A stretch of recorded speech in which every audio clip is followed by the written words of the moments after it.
నుండి అయితే ట్రిప్ అయితే స్టార్ట్ చేసాం అనమాట. ఇంకా ఇప్పుడు ఇక కోయంబత్తూరు మనకి పళని నుండి కోయంబత్తూరుకి ట్రైన్స్ అవైలబుల్గా ఉన్నాయి. బట్ మార్నింగ్ ఒకటి, ఈవినింగ్ ఒకటి, 4కి అలా ఉంది అంతే. సో ఇక బస్సే ప్రిపేర్ చేసాం మేము. బస్కి వచ్చేసి ఒక మనిషికి పళని నుండి కోయంబత్తూరుకి 90 రూపీస్ ఛార్జ్ చేశారు. చాలా రీజనబుల్ అనిపిస్తుంది నాకు. 116 కిలోమీటర్స్ అయితే ఉంది పళని టు కోయంబత్తూరు. సో ఇక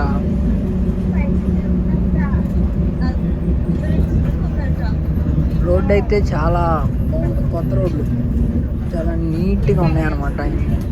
బాగా మెయింటైన్ చేస్తున్నారు రోడ్లు. బాబాయ్ బ్రేక్ కొట్టాడు, కొట్టడం ముందుకు వెళ్ళిపోయాం. ఆ విధంగా తోలుతున్నారు బస్సులు, మామూలు కూడా. రేపు కేరళ వెళ్తాం కదా, వాళ్ళు అయితే ఇంకో రకంగా తోలుతారు. సందుల్లో గొంతుల్లో దిగుతారు. అది కూడా చూద్దాం. మామూలుగా ఉండదు. ఇక 2 రోజులు మామూలుగా ఉండదు మనకి. కన్నా మొత్తం బయటకు వచ్చేటట్టు చేస్తారు బాబాయ్. ఏమంటారు మరి? తెలుసు కదా కేరళ గురించి, తమిళనాడు గురించి. మొత్తం పరోటా బ్యాచే. పరోటా ఎక్కడ చూసినా పరోటా. మధ్యాహ్నం ఒకసారి మీల్స్ చేసాం అంతే. ఇప్పుడు కాయలు ఒకటి కొనుక్కున్నాం, బిస్కెట్లు కొనుక్కున్నాం. బిస్కెట్ 50 బిస్కెట్లు ఒకటి దొరికాయి. ఏం చేస్తాం, ఇది తిని బాబాయ్.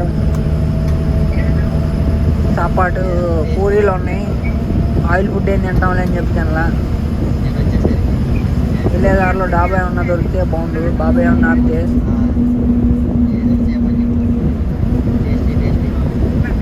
ఇది కొడుతున్నాడు బాబాయ్, 100 కొడుతున్నాడు ఈజీగా.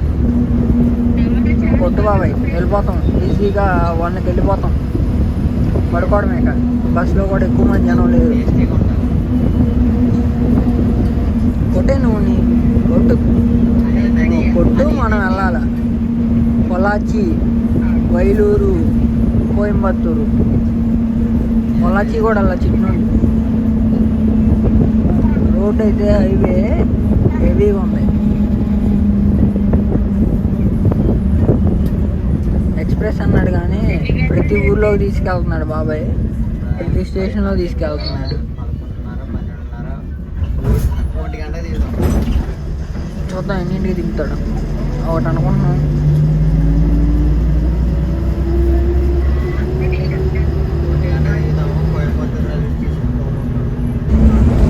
కానీ మాకైతే ఒక్క రోజులో 3 దర్శనాలు చాలా అద్భుతంగా జరిగాయి.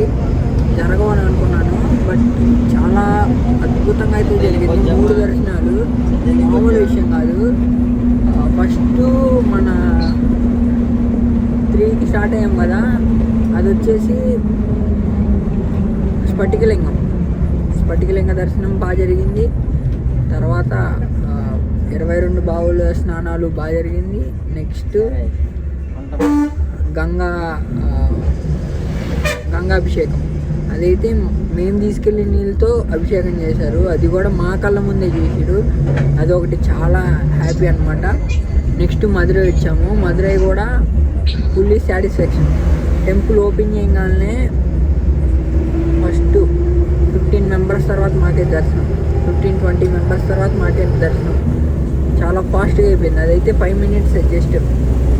అది చాలా బాగా జరిగింది. నెక్స్ట్ ఇప్పుడు పళని కూడా చాలా అద్భుతంగా జరిగింది.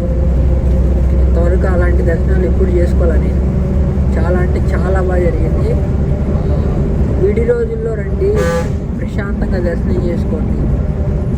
ఎందుకంటే హడావుడిగా వచ్చి హడావుడిగా వెళ్ళిపోవడం కన్నా ప్రశాంతంగా వచ్చి ప్రశాంతంగా దర్శనం చేసుకుంటే మనకి ఇక్కడ ఉండిపోయింది అనమాట. ఇక ఆ థాట్ అనేది, విగ్రహం నమూనాలు అనేది ఇక్కడ ఉండిపోయింది. చాలా అద్భుతంగా జరిగింది మాకైతే దర్శనం. నైట్ 12:45 తీసుకొచ్చాడు Coimbatore.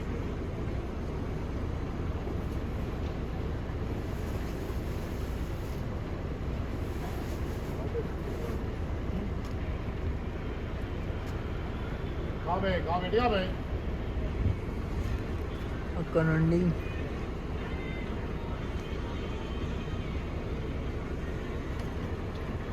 Coimbatore flyovers, outer flyover. ఆ బస్ అయితే దిగేశాక ఇంకా సిటీ బస్ అయితే ఎక్కాం కోయంబత్తూర్. ఇక్కడ నుండి రైల్వే స్టేషన్కి వెళ్ళాలి. ఇంకా Coimbatore railway junction, TNSTC. RTC బదులు STC ఉంది ఇక్కడ.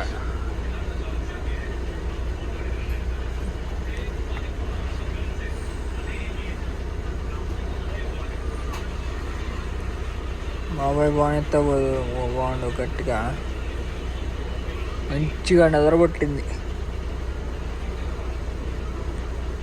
12:45 తీసుకొచ్చేసాడు. బస్సు ఆగిన విషయం కూడా తెలియదు. ఆగిన 5 నిమిషాలు చేసాం.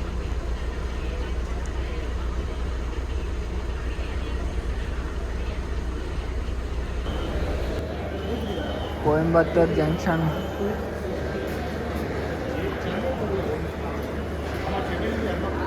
ఇన్ మ్యాప్, జంక్షన్ మ్యాప్ వీళ్ళు బాగా పెట్టిరు.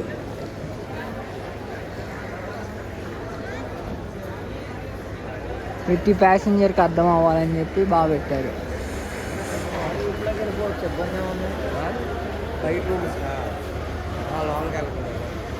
లోపల మనం దీనికి వెళ్ళాం కదా, ప్లాట్ఫామ్ మీదకి వెళ్ళాం కదా.